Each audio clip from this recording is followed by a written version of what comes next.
Politics with Granieri, a monthly series for Foreign Policy Research Institute members. He's a specialist in contemporary German and international history with degrees from both Harvard and the University of Chicago.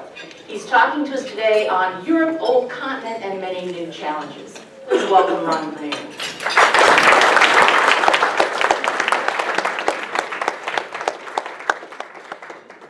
Thank you, everybody. Thanks for coming out today. I'm delighted to be here in Reading and delighted to be here to meet you all from the World Affairs Council in a gesture of nonprofit solidarity, I want to say. We at FPRI are delighted to have this opportunity to make contact with all you nice people at the World Affairs Council of Reading, and I hope that you all are enjoying your work with the World Affairs Council, and that you will spread the word to your friends and family as things move along. I have brought with me, which they'll be up here on the table at the end, copies of FPRI's fall calendar, which lists the events that we run in Philadelphia, but more importantly has links to our webpage and other publications for those of you who are interested in other aspects of international affairs. And so whenever I travel anywhere with my FPRI pin, right, I have a responsibility to make a pitch for my own organization too. But I'm delighted to be here to talk to you about Europe. And I'm going to try, I'm going to start by going to glass of my watch. I mean, one nice thing is when you're the one giving the talk, it's okay to look at your watch.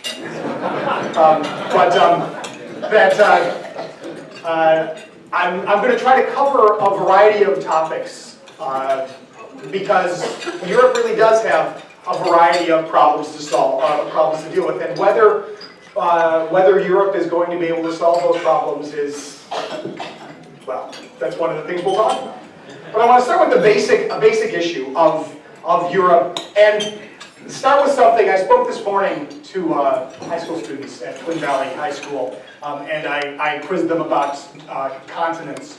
I'm not going to give you the continent quiz today, but a point that I made to them that I want to start out with you today is that Europe makes no sense geographically as a continent. Right? Europe is, while there may be clear boundaries, say, between Europe and the Americas, or Europe and Africa, even though it's very close, or there is no clear dividing line between Europe and Asia.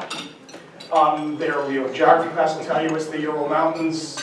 Famously in 1966, Charles de Gaulle, the president of France, who often spoke of his vision for a Europe from the Atlantic to the Urals.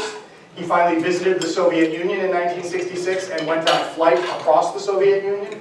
And as they flew over the Ural Mountains, which are actually a ring of kind of broken and not terribly distinguished or impressive mountains in central Russia, and they were pointed out to him, he realized that it made no sense as a boundary anymore, and he never used the phrase Europe from the Atlantic to the Urals again.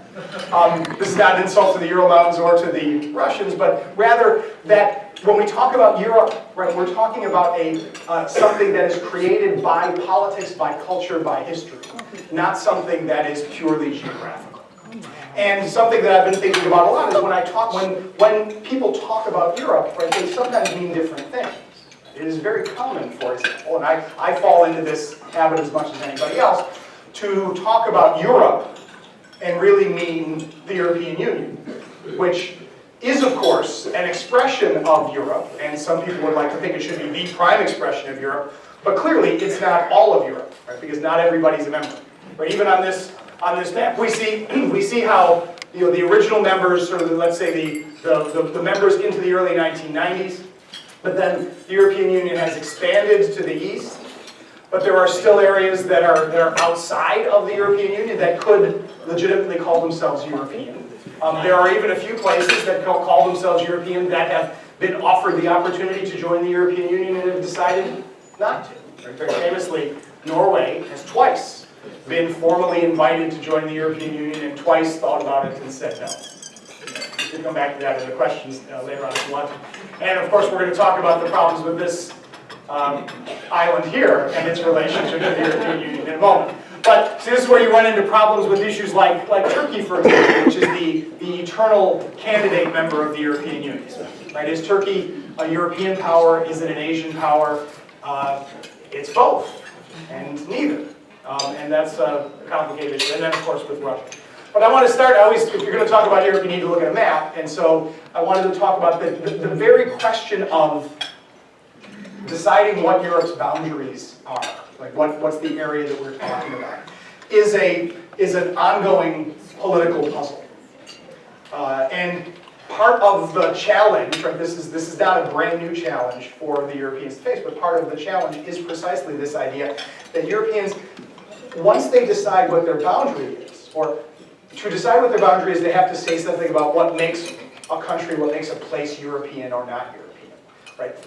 Questions that might sound simple if you say, is Brittany Europe? Yeah, sure, probably. Yeah, Brittany's Europe, okay, right? Or is Portugal Europe? Yeah, sure. Historically, that's great. Was Germany Europe? Yeah, it's Europe. But you keep moving along and you say, so where exactly does Europe stop being and something else start?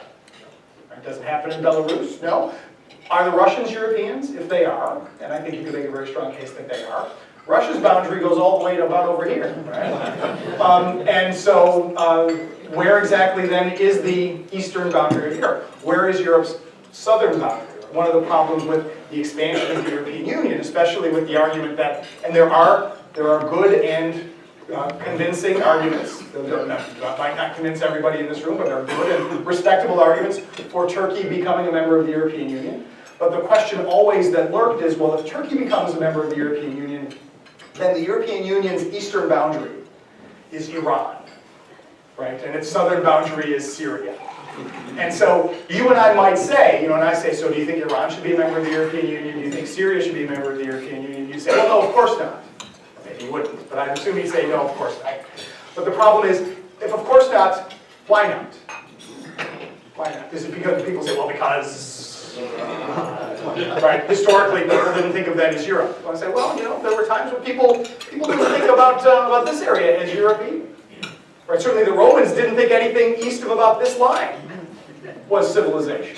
It was a moving target. They sure didn't think that the barbarians who painted themselves blue and lived in trees on the British Isles were civilized. And so, these are moving targets. Just as there was a time when the Romans so if we think of the Romans as the creators of, or a big important part in Western and European civilization, right? When the Roman Empire existed, North Africa was part of that civilization. Right? One of the greatest thinkers of the late antique period, one of the fathers of the Western Church, Saint Augustine of Hippo, was a bishop down here. And he would have thought, certainly Augustine is claimed for Western civilization. Does that mean that Tunisia is a part of Europe? Actually was briefly a part of Europe, because when France joined the European communities in the 1950s, they included all of their colonies. But that's another story. Anyway, I could go on and on that, but I'm going to go on and on about something else. So, but to understand, so I want to bring up these big questions. Where are the boundaries? What institutions? What makes Europe European? And now I want to take a step more to the particular and talk about particular individuals who are trying to and helping to shape the current state of Europe. So we'll start with, we're going to talk about the big four here. We're going to talk about Germany, we're going to talk about France, we're going to talk about Russia, we're going to talk about Great Britain. So we'll start with the Germans. Angela Merkel is the Chancellor of West Germany. She's been the Chancellor since 2005. A fascinating biography, right? You talk about, what does it mean to be European, what does it mean to be Western, right? When she was growing up in East Germany, right, the German Democratic Republic was on the other side of the most recent dividing line between Europe and not Europe, or between the West and not the West. She was brought up in a communist state, right? Even though she was the daughter of a pastor, so this put her in an ambiguous position within society. I like to find pictures of famous people when they're younger. I occasionally like to look at pictures of myself when I had more hair. But that's Angela Merkel as a schoolgirl, right? That's Angela Merkel later on in her life when actually this is actually when she became Minister of Research, but it's a symbol of the fact that she was a PhD in chemistry. She was a scientist, she was not a politician. It was during the revolutions of 1989, 1990 that she got involved in politics. I was joking with the kids this morning at Twin Valley, that's a phone she's holding. It's not an unabridged dictionary. Cell phone, and that would have been pretty far advanced for 1990. But she was pulled into politics by the desire to improve the situation in Germany and to work for the democratic transformation of Germany and successful unification. She was brought into politics by this guy, Helmut Kohl, who was the Chancellor of Germany, who made unification possible. Right? Of the many complaints one can make about the Nobel Prize, I will say parenthetically, one of the greatest travesties of the history of the Nobel Peace Prize is that the Nobel Committee was recommended to them that Kohl, as the man who had managed the peaceful transition of Germany to a unified state and had advanced the cause of European integration, that he would have made a fitting winner of the Nobel Peace Prize, and they never gave it.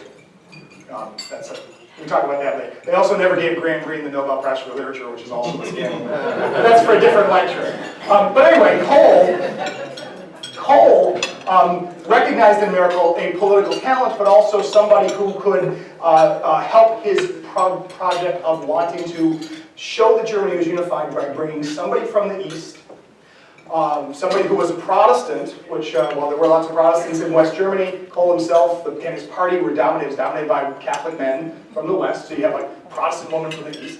Brings her up within the party, she gets her first jobs within the party, and eventually rises to the position of General Secretary of the party, which essentially is Executive Director.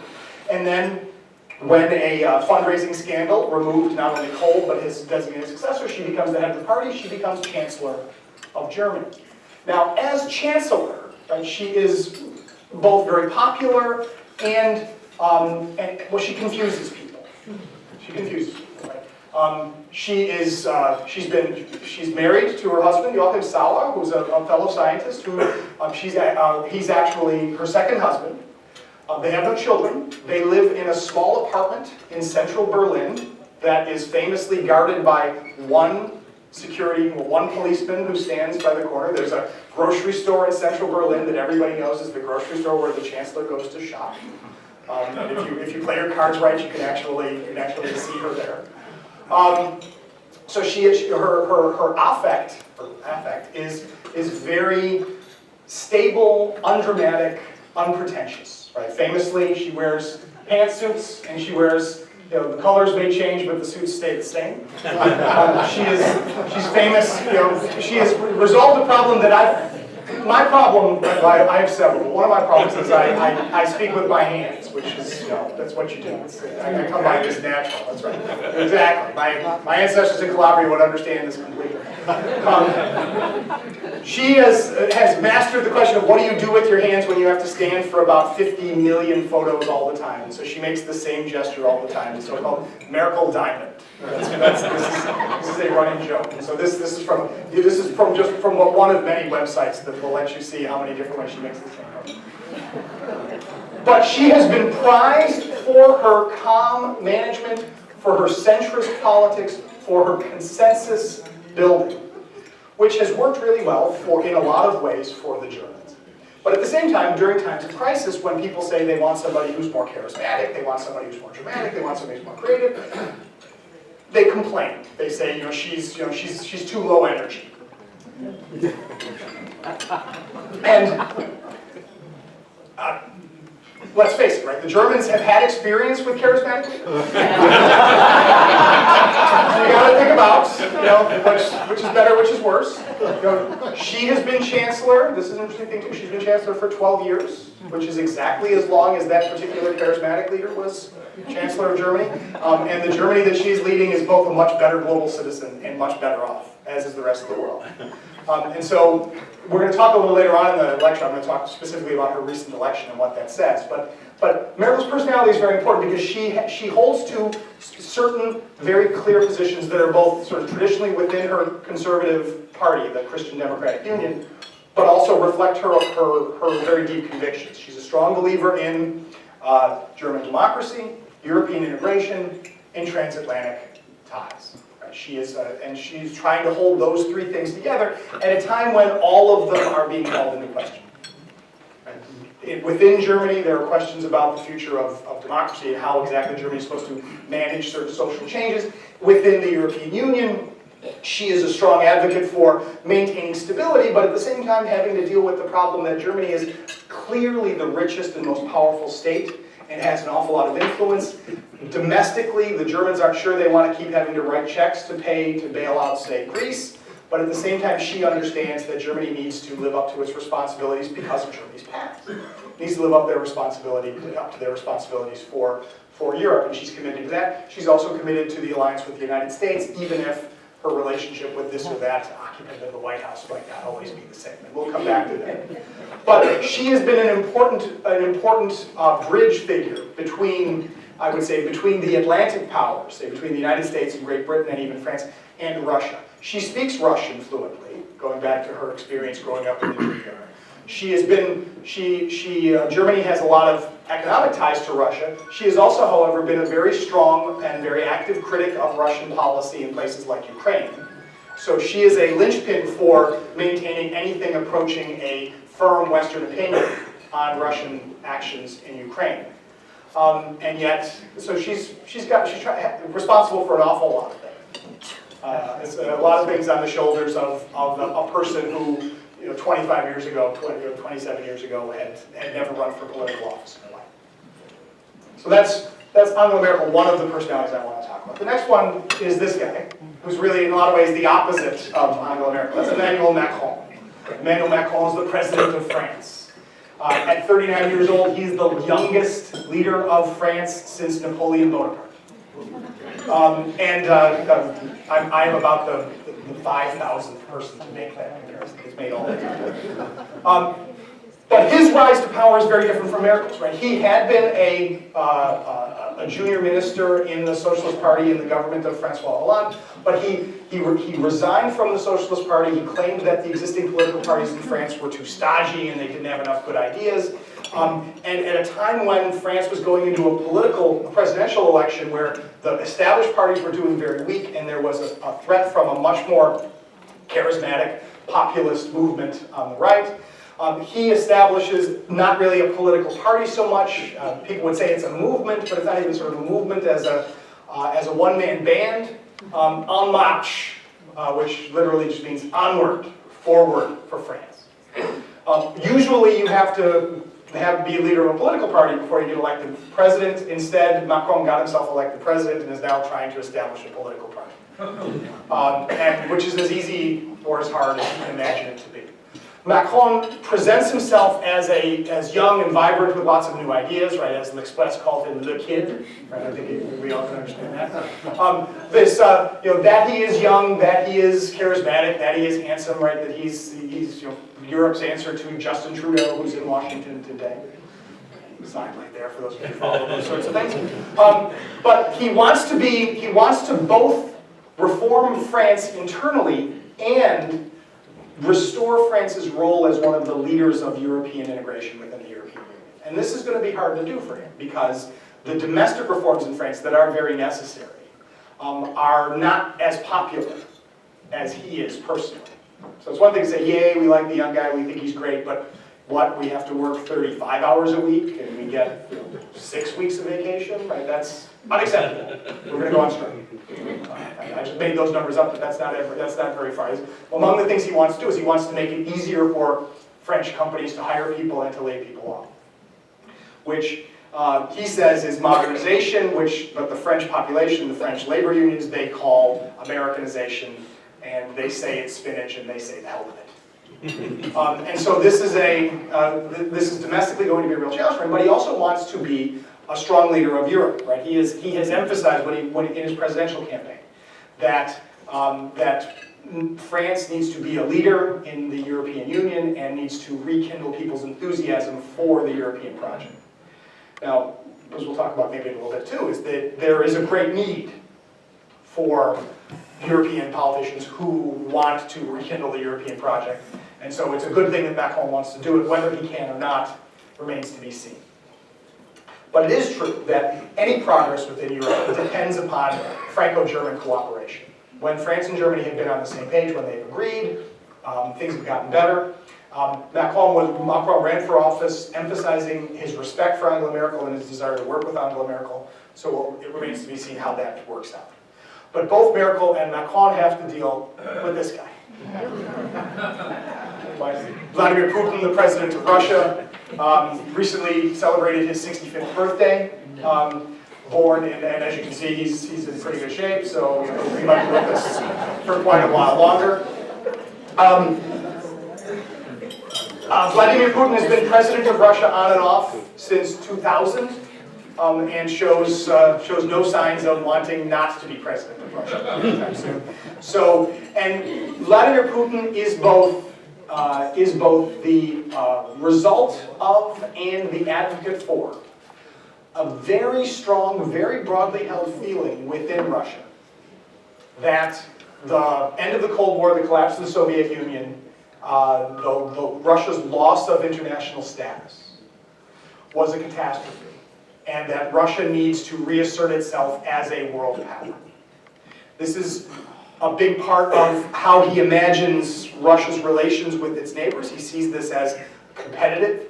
So he doesn't see the expansion of the European Union, for example, as a positive thing or even as a neutral thing. He sees it as an active threat to his regime, to his vision of Russian control of Central Europe. So when it looked like Ukraine was leaning a little too much towards wanting to be a member of the European Union or wanting a closer cooperation, Putin was willing to go pretty far to stop it. Right? He was willing to go far enough to encourage separatism in Crimea. He was willing to he's actually willing to encourage separatism in eastern Ukraine. He's also been willing to support anti-European Union political parties across Europe. You would think the sort of left-right thing doesn't even work anymore. Putin's banks and his oligarchs, they have supported Marine Le Pen and the National Front in France. They've supported the UK Independence Party in Great Britain. They've supported the Fidesz Party, which is the right-wing nationalist party that governs Hungary. They've supported nationalists and anti-European Union forces across Europe and in North America. This is for him, right? He is playing. This is what great powers do. And so his vision for Europe, his vision for the world, is one in which a handful of great powers jockey for influence among each other, and their local spheres of influence are expected to accept their fate. And we can have a long discussion about whether that's good, bad, or indifferent, but that's what it is. And his image of himself, where he presents himself as international statesman, right? That's him with Xi Jinping in China. To the Russian people, he presents himself as a strong leader in every sense of the word, right? It's all part of his popularity. Now, I asked the high school kids; they couldn't tell me. Does anybody know who this guy is? Thank you. Do you know the kids at Twin Valley High School had never heard of Steven Seagal? Wow. It was just in a movie. I know, it's crazy, right? Anyway, I'm so glad that I had this lunch to rebalance myself. But yeah, Steven Seagal's actually recently been on American television a lot because he's been brought in to the guy who Vladimir Putin personally gave a Russian passport to. Has gone on TV to say how silly it is to imagine that Russia is trying to influence American politics. What I would like to see, look at the camera and say, what we really need to see is that basically Steven Seagal had to move to Russia because Chuck Norris already lives in the United States.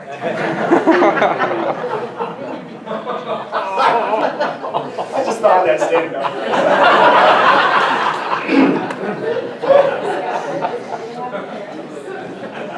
here. Anyway, seriously,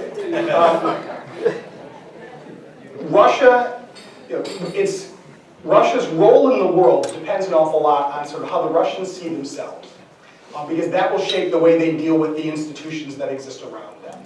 And there is a discussion, an honest-to-goodness, legitimate discussion in the West about whether the European Union and NATO expanded too far, too fast. Should they have taken more into account Russian concerns? Right?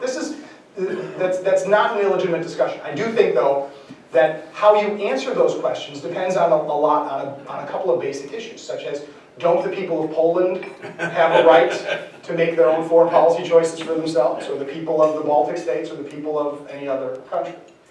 Right? Those people who say, the European Union and NATO had no business moving into Eastern Europe. Well, says who? Right? Because this is part of the problem, is that Russia's attitude towards those institutions is intimately bound up with the nature of the Russian regime. Right? A democratic Russia would have a lot less to fear from the European Union than a Russia that is built on a corrupt oligarchy and anti-democratic politics. But that being said, right, this is not just a matter of scoring debating points. The challenge for Europe, the institutions like the European Union, and for the United States and the Europeans and NATO, is recognizing that the Russians are going to view these institutions a particular way no matter what we do. That doesn't mean that we still just go around sticking our thumb in the Russians' eye. Right? Eventually, there has to be some kind of dialogue, some kind of cooperation. But working that out is going to be very difficult. And Angela Merkel has been one of the people to be that person working it out. But she has been weakened by this last election, so we'll have to see how she can do that. So the fourth in our problem here is Prime Minister Theresa May of Great Britain. And her problem can be summed up right here. Right? This was the result of the Brexit referendum on June 24th, 2016. Give you some of the numbers, right? Total turnout was 72% or so, so pretty high, but not everybody. 51% of the population of the United Kingdom, 51.9% voted to leave, 48.2% voted to stay, which is, that's pretty tight.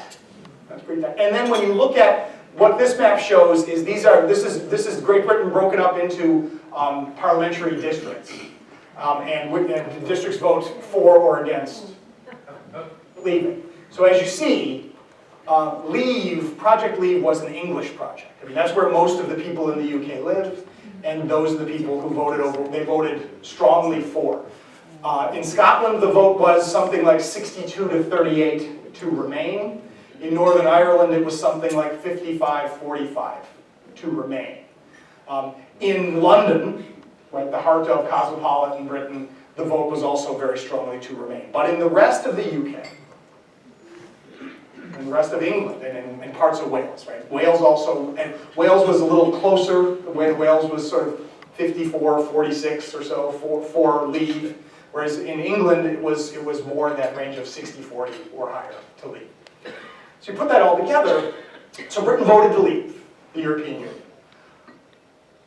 But nobody then, and very few people now, can say actually what leaving the European Union means. Right? What does it mean?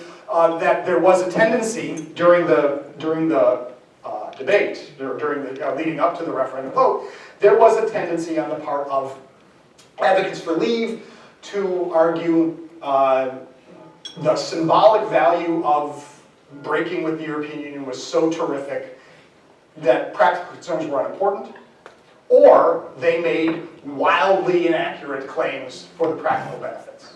Hundreds of millions of dollars would be available for the National Health Service, for example. And afterwards, they've had to struggle with this question of deciding what Brexit really looks like. Now, the person who's not on this slide is David Cameron, who is the Prime Minister who made that referendum happen, who has done more to damage Great Britain by any person in history since Hermann Goering.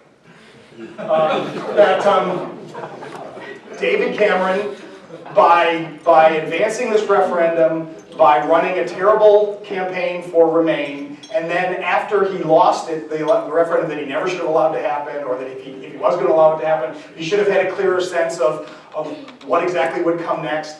The day after the vote, he announced he was resigning as Prime Minister and walked off back. As F. Scott Fitzgerald says about the Buchanans at the end of The Great Gatsby, they retreated back. They smashed things up heedlessly and retreated back into their vast wealth. Right? That's essentially what the Camerons have done. And he left the job to Theresa. Now, Prime Minister May is in a tough spot. She had advocated for remaining in the EU, but she'd only given one speech on the subject, and otherwise kept her cards close to her vest. So she was considered to be a more a consensus figure within the Tory party, within the government, as opposed to this tousle-haired young gentleman here, Boris Johnson, who who was David Cameron's classmate, who actually had made many arguments in favor of the European Union until he saw an opportunity to make his career by becoming a strong advocate of leaving the European Union in 2016. There was then, and there are now, lots of speculation that he wants to be prime minister. Theresa May had a problem. Once she got to be prime minister, what do you do with Boris? Do you leave him out of the government, or do you bring him into the government? There's a Lyndon Johnson joke here that is off color that I will not make. You can ask me afterwards. I know you're all thinking that. So I'm going to keep you on the hook for that. But she decided to bring him into the government as foreign minister, and at first there was this hope that she would somehow tame him. But that hasn't turned out to be the case. Right? He, especially as Prime Minister May herself, made the disastrous decision to hold snap elections, which she just barely managed to win after she was supposed to get a much bigger majority. So she's very weakened. Boris Johnson is the favorite of a lot of very strong advocates of what they call a hard Brexit. They're saying, damn the torpedoes, full speed ahead. Negotiations are underway with the EU. Nobody knows how they're going to turn out. So Theresa May's got problems within her party. That's Boris Johnson. That's Philip Hammond, who was the Chancellor of the Exchequer. Exchequer is actually, he is suspected by leaders of the Conservative Party for being a secret Remainer. Right? So they were like a recusant Catholic in Elizabethan England. Right? That he never wanted to leave, and that if he had his way, he would pull the UK back into the European Union. But she's got problems outside of her party too, right? This smiling fella here, that's Nigel Farage, the leader of the UK Independence Party, who has never been elected to Parliament, right? His only political office, ironically enough, is as a member of the European Parliament in Strasbourg, where he pulls down the fat per diems and salary of a European Parliament member while giving speeches denouncing the European Union. It's nice work if you can get it. He travels around the world talking to other people who don't like the European Union. Right? He's been seen in Mississippi and in Alabama. Interestingly enough, right? During the presidential campaign, he came to Mississippi to give a talk about Donald Trump, and just last month he was in Alabama speaking on behalf of Roy Moore for Senate because he is friends with Steve Bannon. This fella here, as the raised fist would suggest, is the leader of the Labour Party. That is Jeremy Corbyn. Jeremy Corbyn, who is Britain's version of Bernie Sanders. He replaces the old version of the Labour Party with Tony Blair. He was elected by sort of popular vote within the party, especially by a lot of young, frustrated anti-establishment Labourites who feel like if Labour wants to score points, they have to move further to the left. He is in a lot of ways, right, an old line Labourite. In other words, he goes back to the 70s when the Labour Party was anti-European and anti-NATO and anti-capitalist and pro-nationalization, and he sings hosannas to Hugo Chavez in Venezuela, and is friends with people in Iran and all kinds of other wonderful things, and harbors anti-Semites within his party who pretend that they're not anti-Semites by saying they are merely critics of the state of Israel. That's the Labour Party today, right? That is the official opposition in Great Britain, which is actually only a few seats away from the majority. So the problem is, Theresa May is in a terrible spot. Right? In fact, and the symbolism of her terrible spot was when she was supposed to give a big speech at the Conservative Party Congress at the end of last month, just last week. Not only did she have to endure the fact that several arch-Remainers gave fiery speeches that upstaged her, including Boris Johnson, but then when it was her turn to give her big speech to the party, she had that cold. She had several coughing fits. She had to stop and drink water. Philip Hammond brought her a lozenge, and she still couldn't stop coughing. A protester came running up and handed her the British version of a pink slip, saying out loud that Boris Johnson told me to bring this to you. And then, even as she's trying to sort of cough her way through her talk, the sign behind her on the wall, which says you're working for a better Britain or whatever it was, letters started falling off of it. Then there were locusts and frogs. It was as bad as... So as of, I will look at my watch again, right? As of 1:45 or 12:45 Eastern Time in Reading, Pennsylvania, Theresa May is still Prime Minister of Great Britain. But we don't know for how much longer.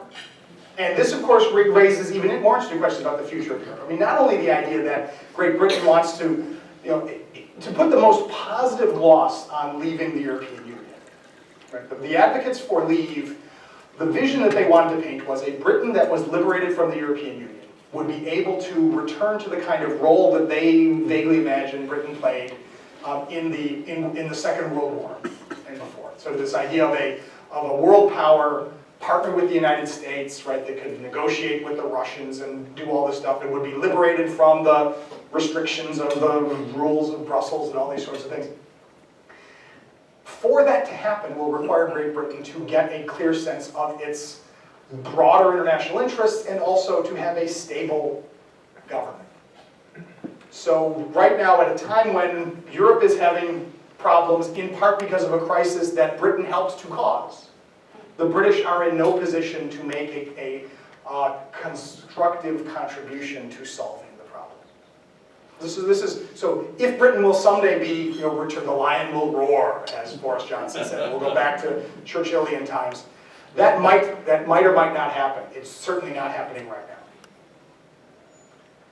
So that's all that's going on. And then we have the problem of, all of the different relationships, right? That I tried to fit as many pictures on here as I could, right? So we've got, there's Emmanuel and Donald and Angela and Justin and friends. There's Angela and Emmanuel. There's Angela, looking at Don, very classic picture. another classic picture of Angela and Vladimir. And there's Angela and Emmanuel again, and Emmanuel and Vladimir, and Emmanuel and Theresa, and Emmanuel, Theresa, and Angela, and Theresa and Angela. All of these relationships, right? These are the individuals, right? Historians, right? When historians are freed from the responsibility of having to actually communicate with non-specialists, in other words, when they're in an academic department, they will spend their time. That was supposed to be a laugh. They spend all their time debating weighty questions like, do individuals make history or do big impersonal forces make history? I'm not going to come down